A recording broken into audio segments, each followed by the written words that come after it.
We need a Xeno detox. Very nice.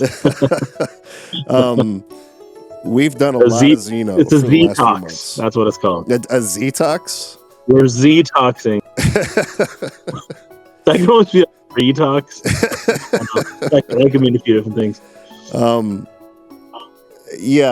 We've done a lot of Xenosaga for the last several months.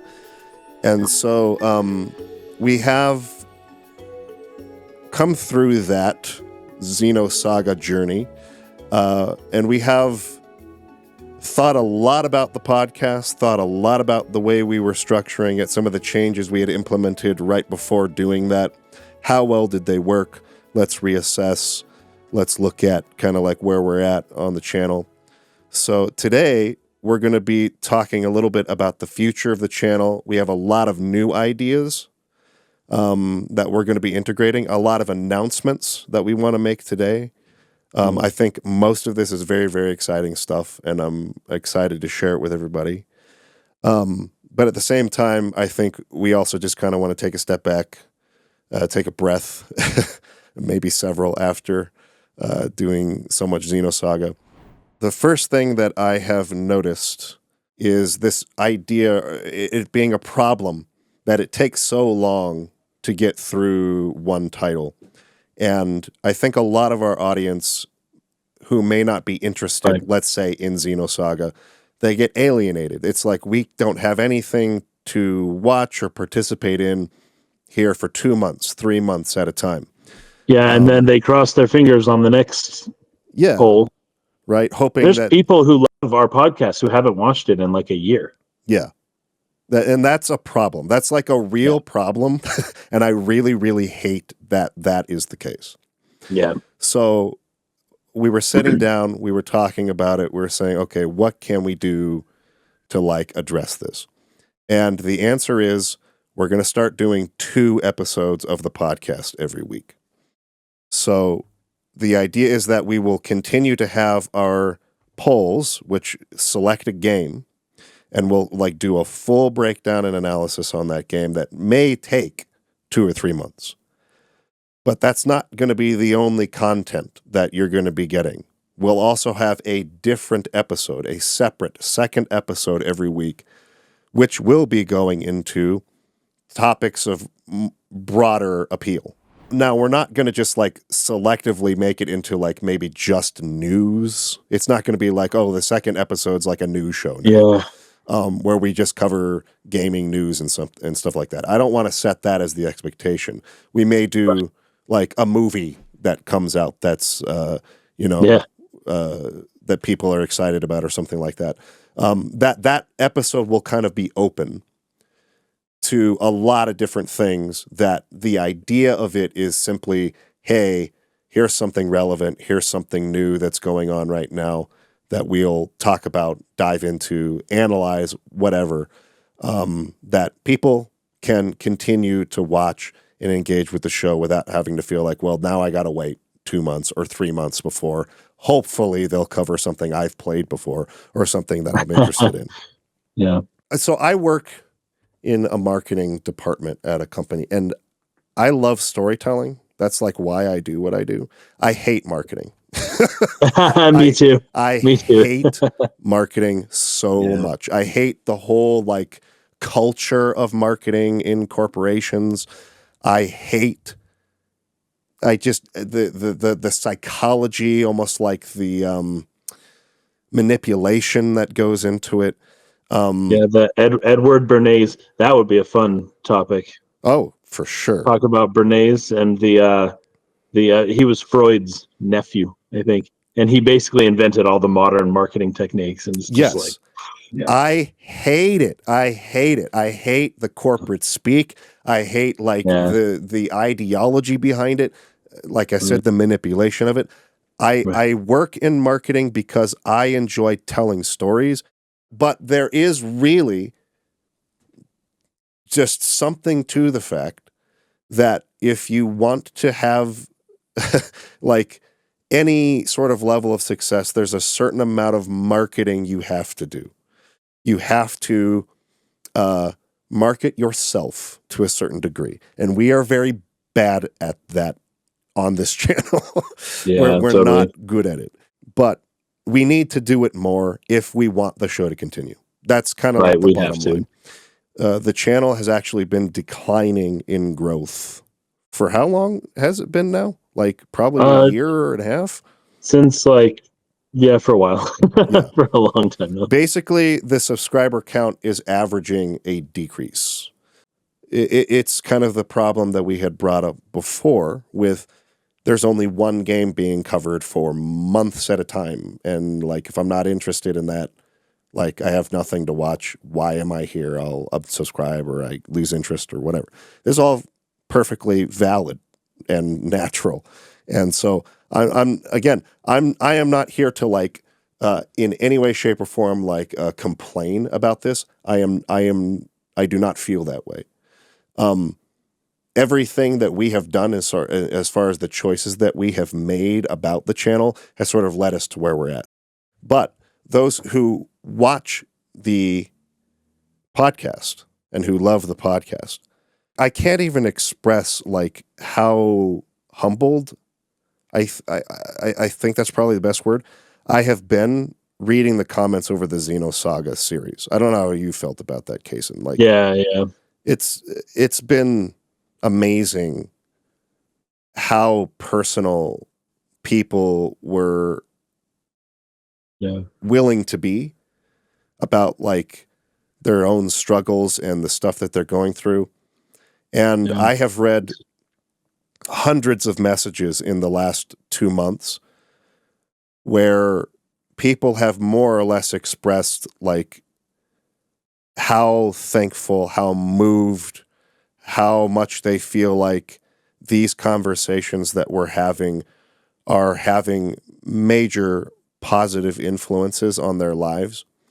And so I feel really, really good about the direction that we've chosen. I feel amazing about the conversations that we have.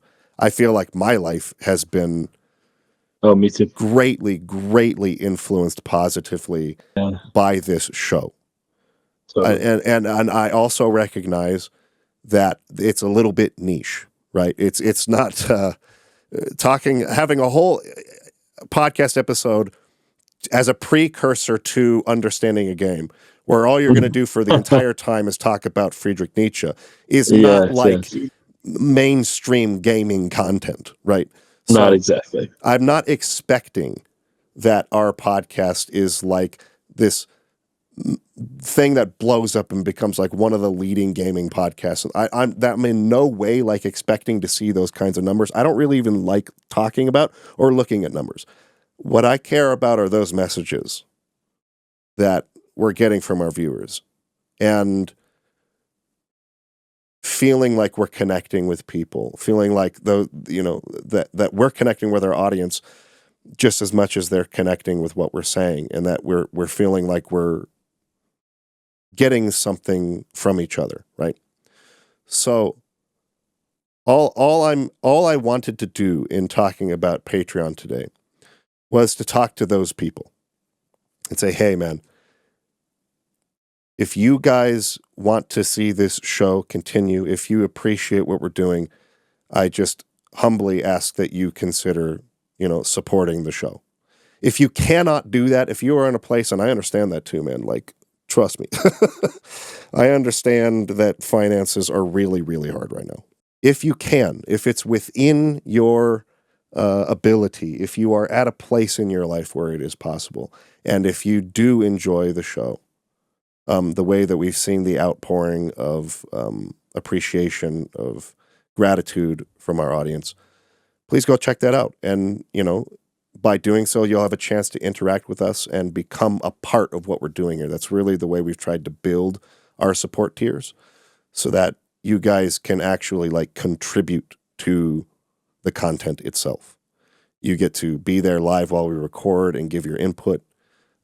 You have access to, the ability to chat with us while we record or while we plan now.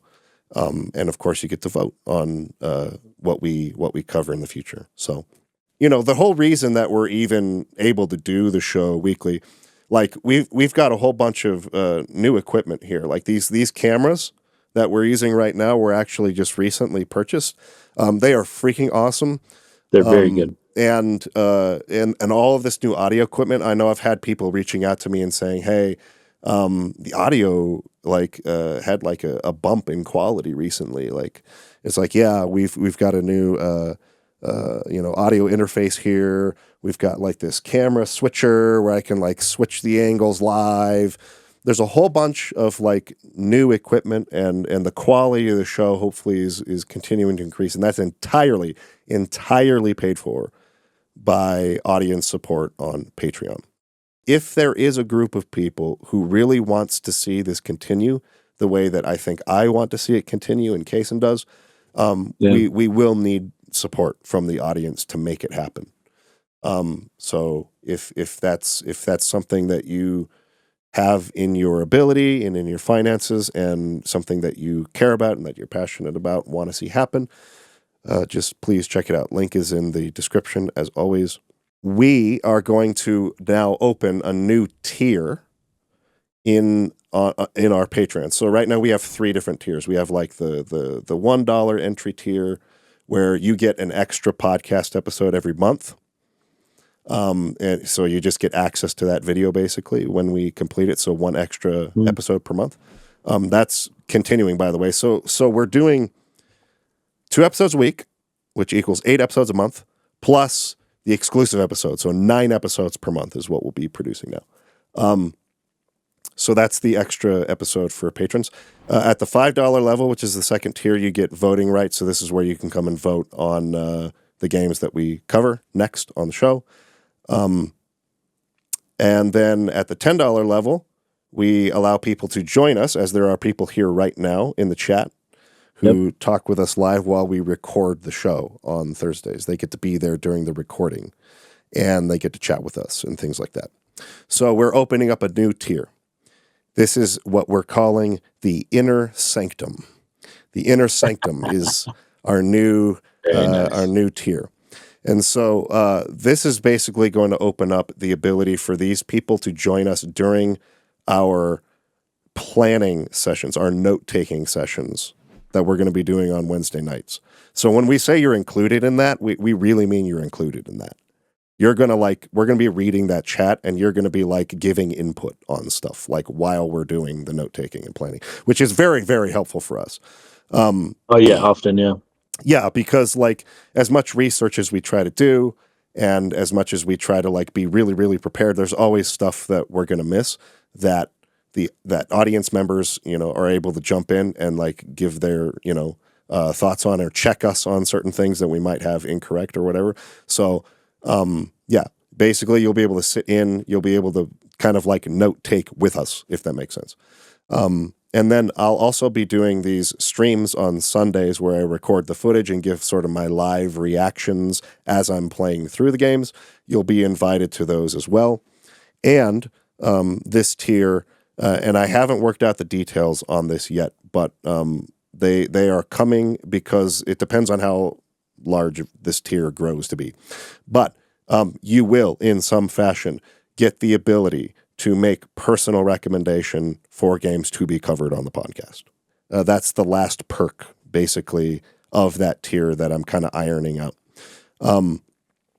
So that tier has now been added. So if you are interested, I've had a lot of people who have been telling me, "Hey, how can I support you even more than I am now? I want to do more than the $10." Well, there you go. I've been asked this for years and have not set it up, and so there it is. So yeah, that new Patreon tier is open. By the time that this video goes live, I will have fixed an issue that I'm having with Patreon right now, where there's the way that we have it set up is if you join at, let's say, the $10 level, right, which gives you access to the live streams where we record the episodes and you can like join the chat. You join our Discord channel and you get access to a specific channel within that Discord that allows you to chat with us. It's the Patreon live streams like channel within our Discord. So you'll get exclusive access into there, right? That's where people are chatting with us right now. So with this new one that I've set up at the Inner Sanctum, I've set up a new channel called the Inner Sanctum. But I'm having an issue connecting that role to the Patreon so that when you subscribe to it on Patreon, you will automatically gain access to that channel. Anyway, I'm having a little bit of an issue right there. So the people who are watching this live with us right now, if you go there and you're like trying to get set up on that, just know you can reach out to me personally and I'll just give you the role on Discord so you can have access to it for this week. But hopefully within the next day or two, Patreon support will reach out to me and we'll like smooth out whatever issue is going on there. And then that should be automatic. Like when you sign up, you just get the invite and you get that role automatically. And then that's where you will want to chat, is in Discord. And that's where we'll put the links when the live streams go live and everything like that. So join the Discord channel or join our Discord. The link is always in the description of every video we put up. There's a link there that you can join, and then you'll get that role automatically assigned to you. And if you have any issues with that, just reach out to me. I'll be very diligent this next week or two on Patreon to answer anybody who's having issues getting the role assigned so that you'll have access to those channels. And we have a lot of fun. We have a lot of fun talking with you guys, getting to know you better, having closer conversations with our audience, which I think is full of some of the smartest, like most thoughtful people I've ever encountered on the internet.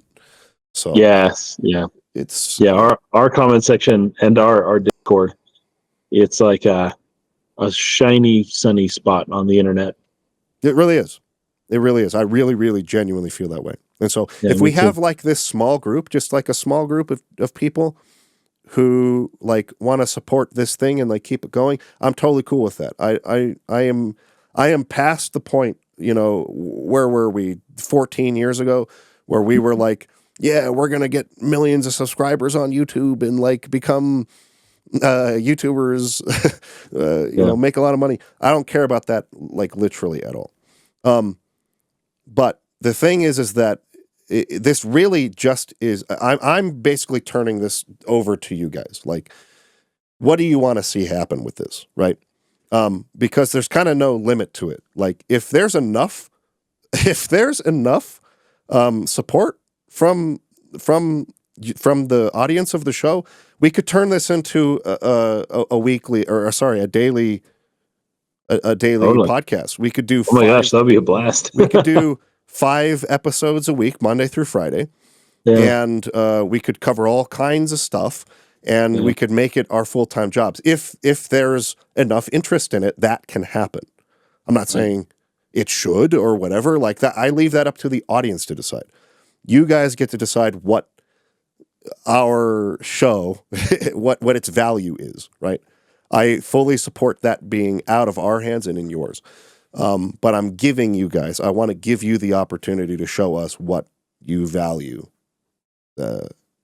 How much you value the show is what I'm getting. What I'm trying to say. So please check it out. Please just check it out. And I look forward to meeting a lot more people and doing 2 episodes of the show per week.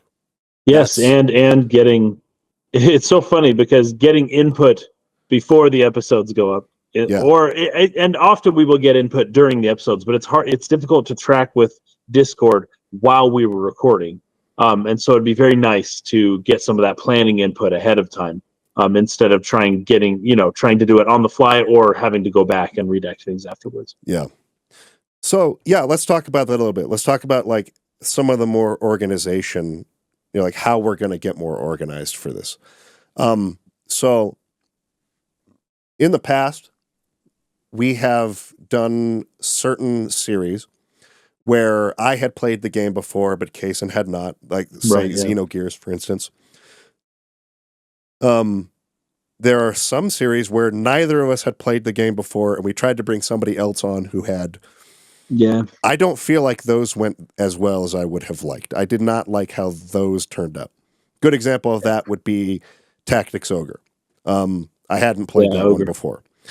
And there really just is something to the fact that if you have not played a game before, you're not necessarily fit to analyze it. Like you can't analyze something in the middle of it when you don't know where it's going. You haven't seen the ending. You haven't seen how they're going to wrap this up. Like, you can't really do a good analysis that way. So we sort of realized, I guess we did Final Fantasy 16 blind as well. I did not like how that went. 16, that's right. We also did Outer Wilds blind, though. That's true.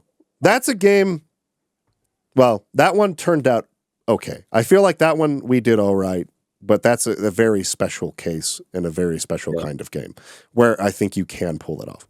The point is, we want to do better analysis, stronger analysis, deeper analysis, more prepared analysis. Yes. So the idea here is that we're going to start handling the game analysis like television seasons, right? So you like get a season of the game analysis show, and then there's a break for a month, maybe, or two, depending on what the next game is and how much preparation we need to do for it. Then the next season comes up. So while that's going on, right, we'll have 2 episodes of the show. We'll have, let's say, Metal Gear Solid 2 gets picked as the next big thing. We'll have our Metal Gear Solid 2 episode that goes up on Wednesday. And then we'll have our other episode, like we said, broader appeal, more, what's the word I'm looking for? Like relevant, more relevant topic, something that's going on now, or just something that we can cover in a shorter time. Maybe there's a movie that comes out or a shorter game even. I don't know. That's kind of left open. But like, here's some topics, for instance, that I would love to do for that.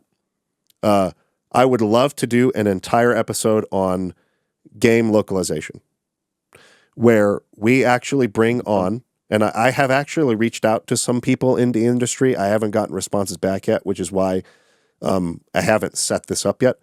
But hopefully, I'm going to get in touch with people who are currently working in the industry as translators and localizers for big profile games, and talk about the process behind what goes on there. I think there's a lot of misconceptions. I think we kind of got into this a little bit with like our episode that we did talking about Unicorn Overlord when that was new and coming out. I'd love to do like a really thorough follow-up where we talk to people in the industry, right? Have really good guests on for things of that nature. Possibly even like people say like Richard Honeywood. Like, why can't we just reach out to Richard Honeywood and talk to him about localization? Or Alexander O. Smith or something like that, right?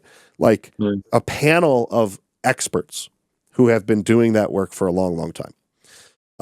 That would be like an example of an episode I think that we could do. So I really want to do better at reaching out and bringing guests on. And this is also a reason for the pitch for Patreon. I would like to pay those guests. Like, I don't want to just like, hey, come volunteer your time to like come talk to us for a couple hours for our show. You know, like I want to like have them incentivized to prepare as well, to like give them time to think about the stuff that they want to say, to really bring in some expert analysis. And so like, I think their time is worth paying for that reason. So that would, I think, bring us much stronger guests as well. I think we could get some really, really good guests, and that would be something that Patreon would support, right? And maybe even bring on some legendary game developers, if possible. These are the big ideas that I'm having, right? And so that's the type of thing that episode would be catered towards. So that'll be like a Monday episode, and then the Wednesday episode will be the game that we're covering. So yeah, 2 episodes a week, and hopefully that will make it so that people can participate and enjoy and come along and be a part of this and not feel excluded just because they haven't played Xeno Saga Episode 3 before, which is, I don't know, $1,000 to get now if you wanted to buy a used copy. And like not a ton of people maybe have played that before, right? So that, like, people being excluded from it. Let's see. Was there anything else that we had talked about, Kason, as far as like plans, restructure, things like that I've missed here, or that you wanted? No, I don't think so. I think that's it. Okay. I have also so in the interim, so we'll have like certain periods like in between seasons of the game analysis, right? Where we're preparing for the next one. Like we're not just going to go like back to back in the way that we used to. We're going to take some real time playing through the game, preparing for it, making our notes, like really, really getting deeply into the weeds. So I guess this changes a certain thing that we had sort of announced as a change to the format of the show. We had decided in the past we were going to try to do games in 4 episodes. So like a dev history episode, and then an act 1, 2, and 3 breakdown or analysis of the game's story, and try to keep it to like 4 episodes like that. That's out the window with this new way of approaching things. We can now we might be doing back, them longer. Yeah, we can now go back to doing many, many, many episodes and not feeling any pressure or worry that we're sticking on this for too long and people are feeling excluded. Now that we have an extra episode per week, we don't have to worry about that anymore.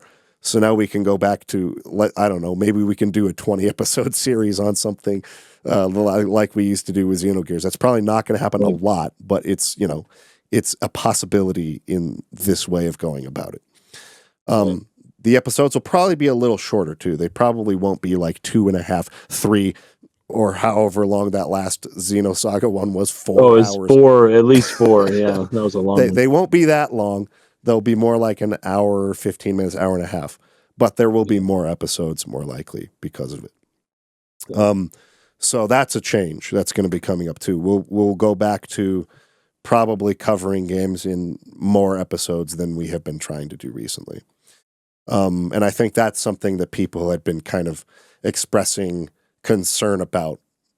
Oh, I don't know if you guys can really like cover this in 2 more episodes or in 1 more episode. Yeah. And in Xenosaga 3's case, that was true. We had to do a little bit more, but that won't be a worry or a concern anymore with the way that we've decided to structure this moving forward. So, but like I'm saying, there's going to be breaks in between game analyses.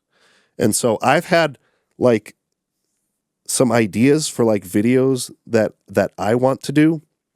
And again, I second guess them all the time. And so like I get started on an idea and then I like scrap it. And then I'm like, well, maybe it'd be cool to do that. But I'll try to do more of those in those sort of in between times, right? While we're like preparing for the next big game or whatever.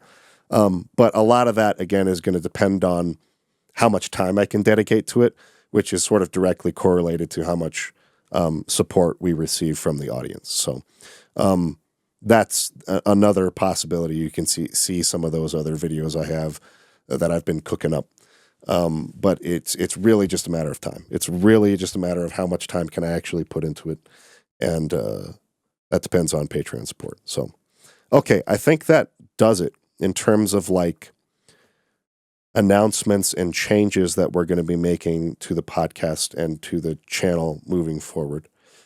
We'd love to hear feedback from anybody. If anybody has like really good ideas, it's certainly not too late to implement them.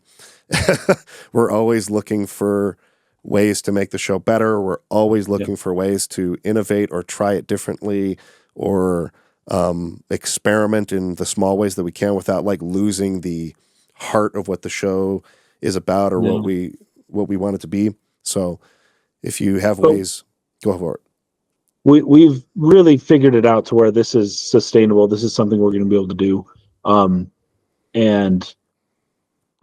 You know, it seems like we're going to be providing a ton more content and we're going to like be killing ourselves and like doubling our output. really the amount of time won't be as much, I don't know, as much as it sounds. It's very sustainable, very doable. We've talked it through, and this is very much something that within our capacity to do. So just in case anyone's worried about that. Yeah, that's actually, I'm glad you brought that up, because I get that. I actually get that kind of response a lot when I talk about plans or things like that. It's like, this sounds like it's like a freaking crazy amount of work. Are you sure you can do that? Like, don't kill yourself kind of stuff, right? Right. So I think Kaysen can probably attest to this. I tend to be like way more ambitious than is good for me at times. I tend to be like, okay, I'm going to commit to this, and I go like absolutely like hardcore into the deep end on like trying to make that idea work until I burn myself out, and then I'm like, oh gosh, I'm done. I can't do it anymore. I quit. So I tend to have that problem. So I wanted, in this case, for that not to happen. So I, of course, involved Kaysen. We were very much going back and forth on talking about this. I also wanted to bring our wives in to make sure that as far as work-life balance. That was very important. Yeah, work-life balance and making sure that the family time is not diminished or reduced at all. I wanted to make sure that we could schedule this in a way that would not be an issue. We have worked, I think, through that in a way that is going to, again, make our time more efficient. And in making our time more efficient, make it possible for us to do more. So it's just a matter of reevaluating the workflow and the structure of how we go about doing it, and just doing it more effectively and doing it better. And so if anybody else has more ideas that can make that process even smoother, always feel free to reach out with those. So there it is. That's it. It's in terms of our announcements and in terms of our big things we wanted to put out there and let everyone know about. I just want to say again how much we appreciate you guys. We touched on it earlier, but I really don't think I can overstate like how good this show has been ever since we started doing it in this format, which was back in like, I think it was 2020. Yeah, the end of 2020 when we did Final Fantasy VIII. That was our first podcast series, and we were doing it like monthly at that time, you know. Then we saw some support on Patreon. We turned it into a weekly show. Right. So it's been 4 years since we kind of started doing this podcast in this style, and it has really changed my life in a lot of ways. Like in ways I did not expect. I thought we were just gonna, okay, let's talk about the stories in more detail. This would be fun as a podcast, but it's like all of a sudden the philosophy we start exploring actually ends up changing my worldviews, actually ends up like... Yeah, that was unexpected. Yeah, I just had no idea that was going to be where this was taking us, and I cannot say thank you enough to those who have supported the show for as long as you have, or at any point in those 4 years. You have changed my life in doing so. By making the show possible, you have affected my life in such amazing positive ways I can't even begin to explain it. So from the bottom of my heart, thank you for those of you who have made this show possible. We wanted to maybe kind of end this by just talking a little bit about stuff that's been going on with us recently, games we've been playing. I hope I'm not assuming too hard that you probably haven't been playing much outside of just the podcast games, Kaysen. You are assuming correctly. You are assuming very correctly. But I have been keeping up in a lot of studies. Good. A lot of reading still. And I went to a Freemason temple and watched a Masonic play, and got to take a tour of the whole temple. So it was pretty cool. Holy crap! I've done some fun stuff lately. How was that experience? That was wonderful. It was great. I had a blast, and those temples are fascinating. They are utterly fascinating. I'm sure they're filled with symbolism. Yes, like your domain. I'm like, it's a field day. We drive right up to the temple, and there's a gate with like a circle and then wings coming off of it, just like what's her name? See, we stopped playing the game, and I just completely forget the Peach girl, Momo. Just like Momo's kind of like that little outfit that looks kind of like the snitch, that little design on her clothes. Right. I see that right on the gate, and I'm just like, oh man, this is gonna be fun. That's awesome. Yeah, it was a blast. So I have been sick with COVID for the last 12 days. Today was the first day. I don't remember if I mentioned this at the beginning of the podcast, but the first day that I actually felt well enough to like go back to work. So I'm kind of finally in that like recovered tier, like 85% better. Nice. But I was really sick for like 12 days. And so had to take some time off, some sick days from work and things like that. But I was able to jump back into some stuff that I had started earlier in the year, but hadn't really like made like super huge progress in. One of those was Unicorn Overlord. I have now played, I want to say I'm pretty close to like 30 hours into that now. And dudes, I cannot explain how much I love this game. It is absolutely amazing. And the thing is like, it's not even because like the story is super deep. It's in a lot of ways, it's very similar to like the old school Fire Emblems. It's just like, Prince is separated, or his family is killed, and he loses like his kingdom and whatever. He goes and is taken by like a loyal knight who like raises him, and they come back and like build an army and try to like take back the kingdom or whatever. So it's very simple as far as that goes. It might not even be necessarily, say for instance, like great material that we would ever cover on our podcast for that reason. Well, I want to put a little bit of an asterisk on this. This is one thing that I kind of forgot to say about like ways that we are expanding the show. So one thing that I also want to start doing more of that we haven't in the past, we've almost always exclusively just talked about the stories. Like we're just doing storytelling analysis and that's it. And this is part of like the longer preparation times and stuff. I think it might also be fun in certain instances. This may not be true with every game we cover or something. And we may have to like, experiment with this and get better at it over time, which is obviously always the goal. But start getting into a little bit of like game design analysis too. Like not just making it exclusive only to the storytelling, right? Like we can also talk about mechanics. We can also talk about level design, map design, other things that I think are important to the overall experience. So that may also be something that begins to become regularly a part of the show.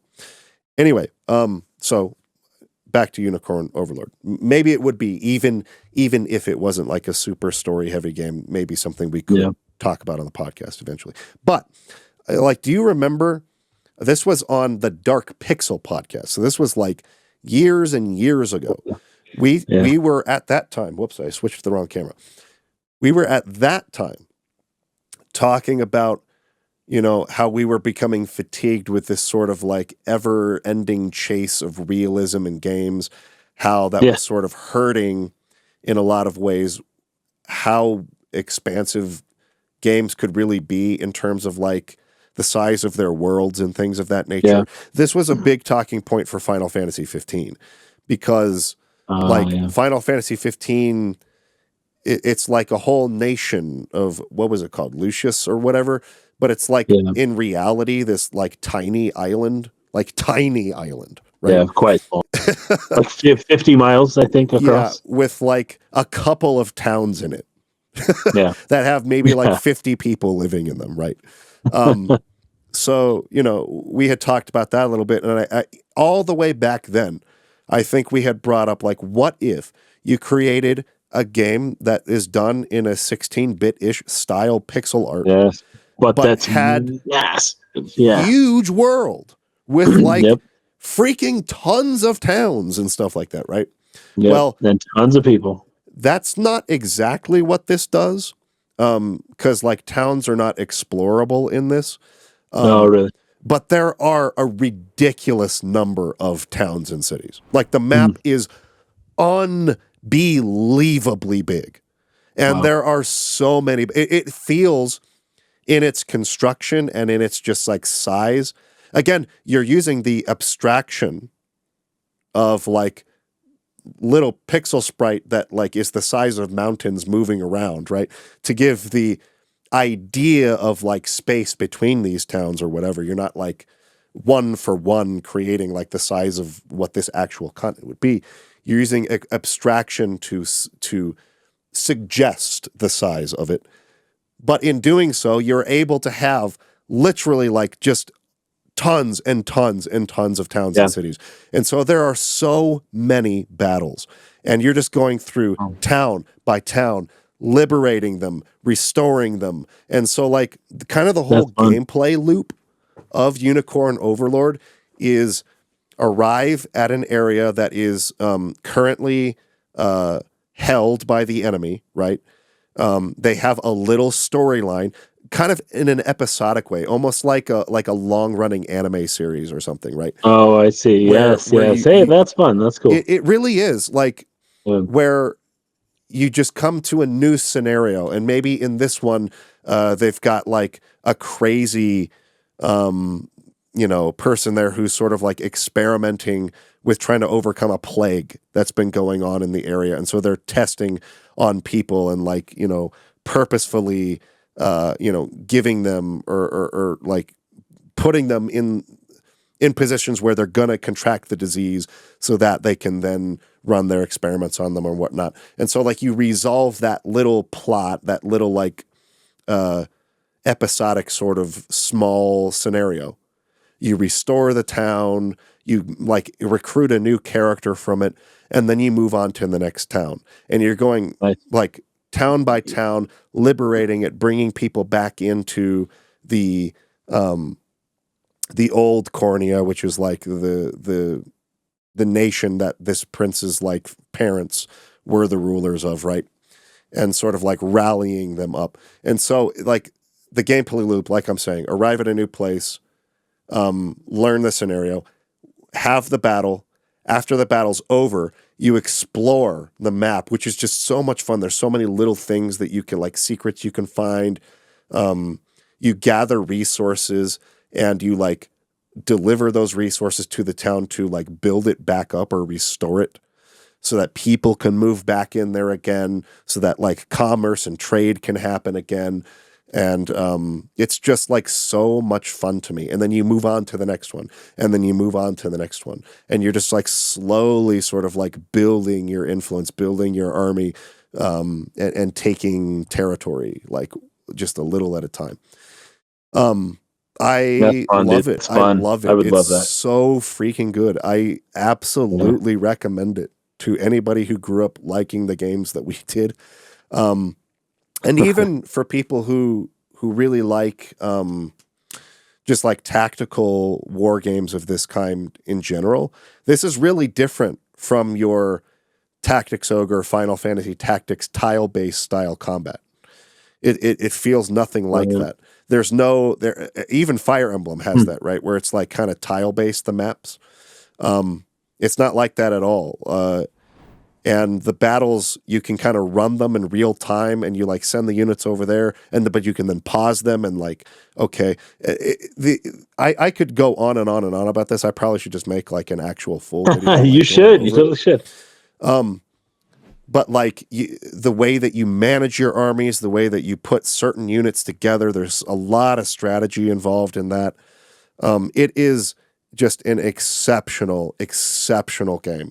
So well polished, so much fun, and to me is like easily my favorite game of this year that has come out this year. Wow, that's so cool. And maybe that's not saying much because I haven't played that many games this year, but I did play. I did also play Dragon's Dogma 2, which I also liked a lot. I thought it was great, but Unicorn Overlord for me is like this is possibly like one of my favorite games of all time. But I can't say that for sure yet because I've played the game for nearly 30 hours and I've only traversed 40% of the game's map. So like wow, there's still 40%? Yeah. There's still like so much more there. and I'm just working through it, really slowly. And now that I'm, recovered and I'm back to work again, it'll probably be even more slowly. But I also have been doing a playthrough of Xenoblade Chronicles 1. I know I talked about Xeno detox. Yeah. We need a Xeno detox.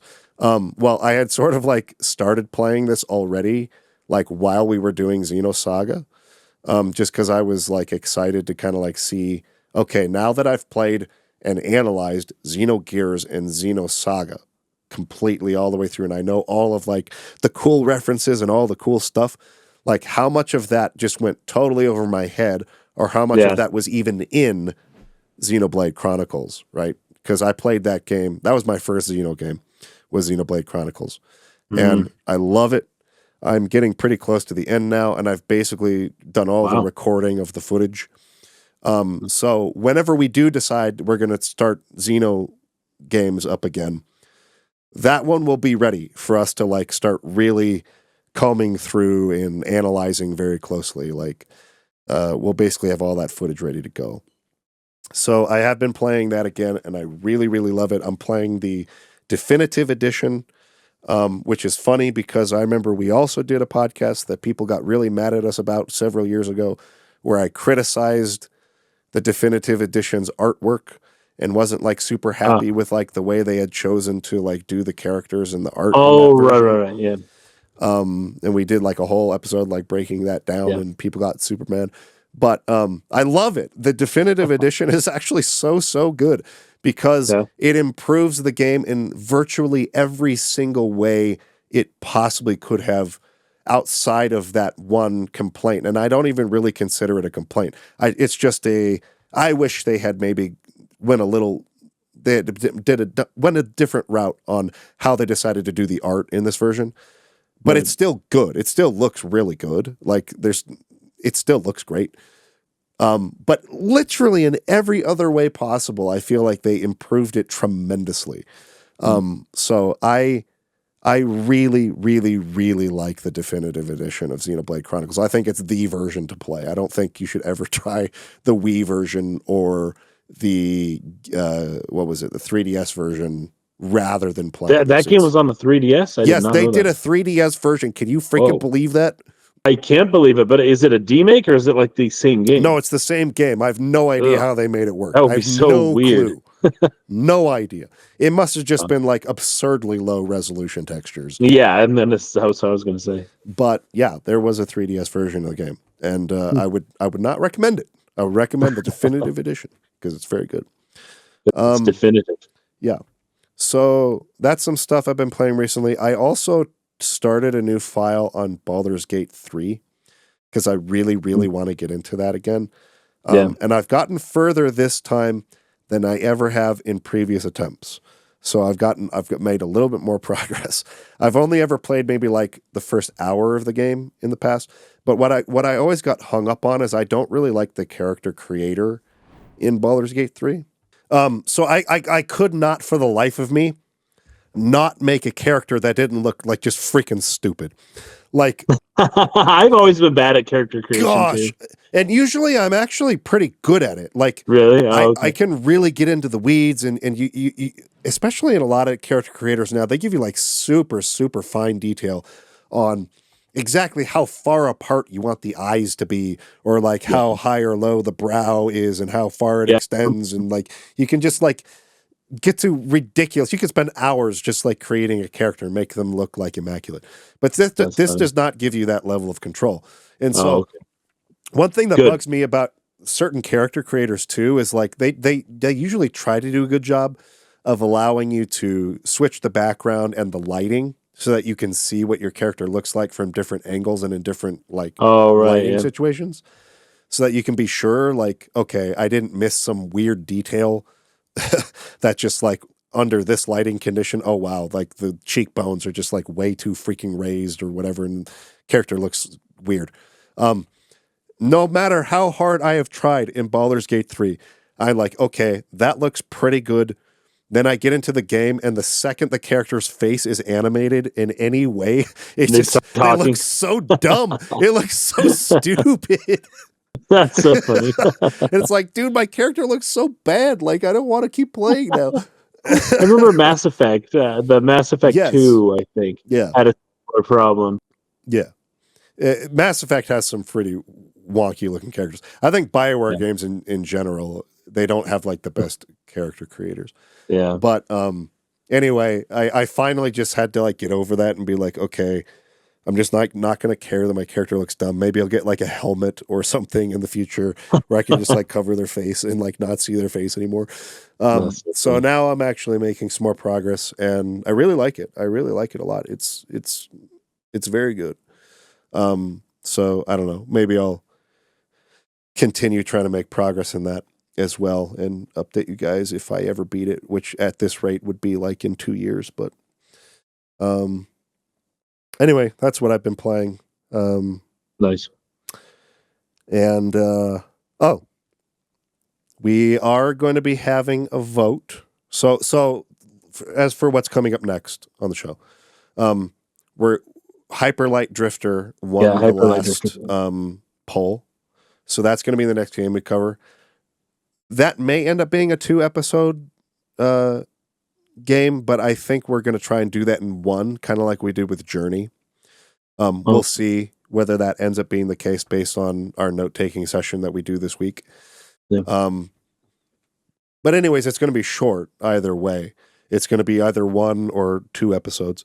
And then we'll be voting on the next game that we'll be covering, the next big game that we'll be covering on the podcast. So that vote is happening at the time that this episode goes live. That vote will be live. So go check it out and see which games are in the poll.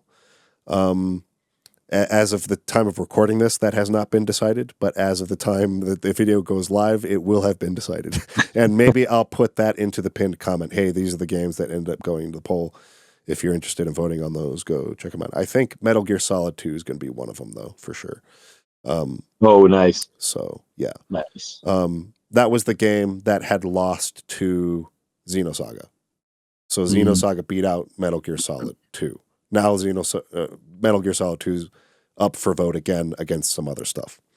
So go check that out if you guys would like to vote. And otherwise, I think that's going to be it for this episode. Just wanted to give an update, take a breath, take a step back from Xenosaga, and let you guys know about our plans coming up here for the future. So look forward to more episodes, 2 episodes a week. It'll be fun. Anything you want to say before we go? No. Yeah, I'm stoked. I'm stoked to see how everything goes, and I'm excited to start talking about variety of things. Yeah, it'll be cool. All right, dudes. Appreciate you. See you next time. Peace out.